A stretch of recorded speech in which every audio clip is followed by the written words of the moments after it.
Welcome. In front of me is a Samsung Galaxy Z Flip6, and today I'll go over unboxing along with a quick look at the device itself and its specs. Let's just get straight into it. You have little two pull tabs at the back that actually work. Pretty good. There we go. Now, based on the package size, you can probably automatically guess that there is no charger in the box. But we luckily still get a cable for charging. Can't wait till Samsung decides that this is also waste and they won't even provide you with that. So this is a Type-C to Type-C, and obviously for the charger you would need to buy one, but let's be honest, this is actually a pretty unremarkable device, so you don't actually need to buy a separate charger, because chances are you actually have a better charger from an older device that came provided with the device in the box, because this phone supports only 25 watts charging on a cable in 2024. Now, taking it out, I do have to say I really like the design. It looks pretty good. So, yeah, I guess that's it. So let's peel that off.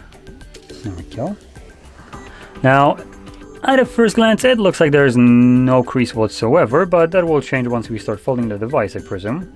Let's also peel those off. Damn. Yeah, the phone looks pretty nice, I'm not gonna lie. I am not one of the people that is super hyped for flip phones. I'm more a fold guy. But I have to say, this looks pretty nice. Now, the folding is still just disgusting. It's like the clapping of cheeks, but not the fun kind. It just sounds so dry. Now, the reason I'm pointing that out is because we have other manufacturers that make folding phones that when you close it up, it has a nice seal, and when you close it, you can hear more of the sound of like the air escaping, and two just like perfect sides just collapsing at the same time. So you have much more like nice sounding fold. This is just kind of like, it doesn't sound good. That's something that, oh great, and we already have a nice crease that is visible just from folding it a couple times. Awesome. So yeah, I just kind of wanted to point that out. Now anyway, let's move over to the display. So the inside display, the main one, is a foldable dynamic LTPO AMOLED display with 120 Hz refresh rate, HDR10 Plus certification, and a peak brightness of 2600 nits. So that's pretty good. Now, continuing on, it's an 85.5% screen to body ratio and a pixel density of 426 pixels per inch with a resolution of 1080 by 2640 pixels. The inside display is good. So obviously it's Samsung display, so you would expect it to be good. The brightness wise, also pretty good, though it is a bit of a decrease from like the Galaxy S lineups. So I believe though the S lineup gets to like 3000 nits nowadays. So this is 2.6K, so a little bit less bright. But I do also want to be very fair. Most Samsungs by default, or all of them by default, will never approach the specified peak brightness, as they are capped up to a specific brightness in the settings, so they consume less power. And this is done for every device, no matter what the brightness is. Now, at the front, we have another display, which, we can actually get a look at it. We do have this kind of like wonky little thing right here. So it does have more significant bezels compared to the inside, and this one is a Super AMOLED display with a peak brightness of 1600 nits. It's a 3.4 inch display with a resolution of 720 by 748 pixels with a Gorilla Glass Victus 2 on here. While the inside is using whatever bullshit they're using, it's still plastic, so that's what I would call this. I don't care what is actually called, which, just to be fair, I am gonna go over this. So we have plastic front unfolded. Okay, so it's still, I guess they're calling it plastic. I guess we dropped the bullshit. Great. So yeah, like I said, just a plastic. Now, when you're going through the setup, it's going to tell you to not put random crap in here, as it does get scratched up, and you could probably just use your fingernail just move it across by putting a little bit of force, and you will have a dent in the display. But I want to be fair, because as a user of at least Fold, it does come with a pre-applied screen protector, which you can kind of see right here. This is something that you do not want to remove, and I want to stress this. It comes applied, and it looks like a screen protector, acts like one, but if you remove it, you void your warranty. But luckily, if it starts to come off, which it will after a certain point, if you take it to Samsung store or any kind of service, they will replace it if it's on warranty for free. So you're good to go. And once it starts coming off, just go there and get it done. It's done in like 10-20 minutes, and from there you're off on your merry way with a device that at least you still have warranty. And I want to point out that if you procrastinate too much with the replacement, if it starts like getting air in there, they do have the in the terms of service or whatever, they have the option to void your warranty if the screen has been damaged too much or whatever, by you not replacing the screen protector once it starts coming off. So that's kind of like, you remove it, you void your warranty. You don't remove it, you void your warranty. So it's Samsung, obviously, scammy shit going on there. But I want to be fair. They do replace it for free as long as your phone is on warranty. And after warranty, I think it's only like 49 bucks. So again, not that bad. Okay. Now, continuing on into the internals, the device comes with a 4000 mAh battery and measly 25 watt wireless wired charging. So yeah, that's honestly unacceptable for a device that costs what's it, $1,200? Yep, $1,200 US. Fantastic. Are you effing kidding me? 25 watts? This 5-year-old device that costs literally a fraction of it, and I don't mind tossing it like that because it's, at this point I can almost get it for free, has a 33 watt charging speed. It's I think actually at this point 5-year-old phone, and it outperforms this, a flagship. You've got to be kidding me here. So yeah, this is, in my opinion, completely unacceptable. Whatever bullshit Samsung wants to excuse themselves with to, I don't know, make themselves, allow them to sleep better at night for the reason that they're not putting better charger.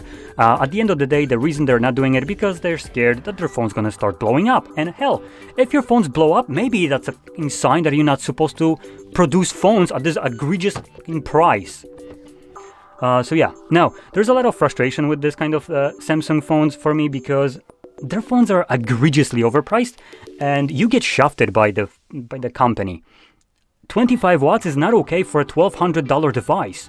That's a flagship. 25 watts is a bottom of the barrel charging speed for any budget device at this point. So no, that is not something that you're supposed to put on. Now, with that out of the way, at least the rest of the device doesn't fall apart kind of like the charging does. So the device comes with a 12 gigabytes of RAM by default, every option, and we have 256 gigs of built-in storage at entry price, and you can get it at a second option, which is 256 gigs of built-in storage, both option with UFS 4.0 storage type. So the storage one is pretty good, but keep in mind there is no expendable storage. So if you need more than 512, I guess you're gonna be stuck using something like like this, for instance. With a Type-C SD card, you just plug it in and move data over to something like that. Not very convenient. So there we go. Continuing to the actual processor powering this, it's basically a flagship which you'd expect for the price, and it's a Snapdragon 8 Gen 3. So obviously that's good. Now continuing on into the cameras, as you will see, we have two main selfie cameras. I don't really know how you want to call this, and we do have also inside camera right here as well. So those cameras right here at the front is one of them is a 50 megapixel f1.8 aperture wide sensor with PDAF and optical image stabilization, and then we've got a 12 megapixel f2.2 aperture 123 degree ultra wide lens. Now those cameras, you can record videos up to 4K 60 frames, and obviously anything below that. 1080p supports also 120 and 240 slow motion, and 720 allows you to do a slow motion of 960, and that also includes HDR10+. Now inside, if you want to call this selfie or whatever, this is a 10 megapixel f2.2 wide sensor that allows you to do 4K 30 frames. Now, for people interested, you can obviously do selfies with these cameras and using this display right here. So those will obviously give you better results rather than using the inside one. And the inside one right here, you can also see it's clearly visible as day. Unlike the Fold, Fold has under display camera. This one does not. So there we go. And I don't think there's much more to say about the device. It is basically another flip phone from Samsung with very little changes happening between the generations. It looks almost identical to the previous ones. The thing that they did is just reduce the bezels on the screen, so that also increases the screen by just a bit. They obviously added newer processor and maybe improved a little bit of the camera wise and gave you just different design, because previous one didn't have this kind of finish at the back. So that's primarily all the changes. The device also has more of a boxy design. The previous ones had more rounded bezels or corners, I would say. So these resemble more like an iPhone design with a very flat sides right here. It looks, I would say, nicer. And opening wise, one thing that I have to say for at least the Fold 4 and 5, opening was sometimes challenging if you had like sweaty hands and you just slip. This seems to be opening at least the Flip one easy. And the hinge doesn't hold as hard as the Fold 4 specifically did. The Fold 4 had magnets that were holding it. This doesn't actually feel like it uses magnets anymore. It just feels like it uses spring loading in the hinge, but I'm just saying how it feels like. I don't know if that's actually the case. And obviously we still have that, hinge that allows you to kind of keep it at almost any angle, as you can see, so it won't really fold. And when it comes to opening it up, as you can see, it does, at least right now, out of the box, open up straight. So just to kind of showcase this, this is what would be considered open, and it doesn't really go back much further. So it is pretty straight. I do want to point that out because, at least for the Fold 4 that I was using for about 2 years, after some time, when you would open it up, it just kind of stayed at this kind of angle, always. And for me to actually get it straight, I would literally need to grab it and kind of like yoink it back. So anyway, that's about it. That's the new Flip from Samsung, with an egregious price tag to it, for a device that basically just has a clamshell phone with similar size to a typical candy bar phone like this one, for just significantly more. Anyway, if you found this very helpful, don't forget to hit like, subscribe, and thanks for watching.